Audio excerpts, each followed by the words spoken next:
नमस्कार दोस्तों, स्वागत है आपका अपने चैनल सकारात्मक सोच और प्रेरक विचार में, जहां हम हर दिन एक नया विचार लेकर आते हैं जो हमारे मन को शांत करता है और आत्मा को ऊर्जा देता है। दोस्तों, जीवन में कई बार हमें ऐसे लोगों या परिस्थितियों का सामना करना पड़ता है जो हमारे मन को क्रोध, द्वेष और बैर से भर देती है। तो क्या आपने सोचा कि ये बैर कैसे उत्पन्न होता है? दोस्तों, हमें समझना होगा कि ये संयोग से नहीं बल्कि हमारे भीतर की सीख के लिए आते हैं।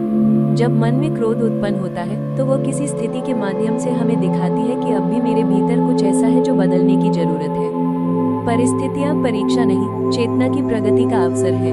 भगवत गीता के अध्याय 3 श्लोक 37 में भगवान भी कहते हैं, कामश क्रोध अश रजोगुण समुद्भव, अर्थात यही काम ही क्रोध और फिर बैर का कारण बनता है। जब हमारी इच्छाएं पूरी नहीं होती तो मन में असंतोष, क्रोध और अंत में बैर जन्म लेता है। गीता में लिखा है कि इच्छा से क्रोध उत्पन्न होता है। तो क्या दोस्तों, हमें कामना करना छोड़ देना चाहिए? नहीं, भगवान ने गीता में कहा है, कामना नहीं, हमें उसकी आसक्ति छोड़नी होगी। जब हम सोचते हैं कि ये होना ही चाहिए और अगर नहीं हुआ तो मैं दुखी हो जाऊंगा, तब क्रोध और दुख उत्पन्न होता है। साधक को इच्छा नहीं बल्कि उसके साथ जुड़ी आसक्ति को छोड़ना चाहिए।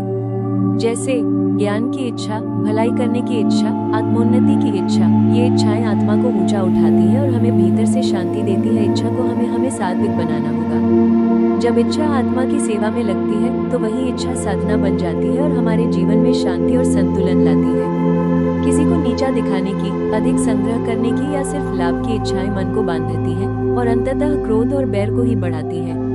इसलिए इच्छा नहीं छोड़नी है बल्कि उसे पवित्र बना देना है। जब हम कर्म करते हैं बिना फल की आसक्ति के, तब हमारे भीतर न क्रोध उत्पन्न होता है न बैर, केवल शांति ही रहती है।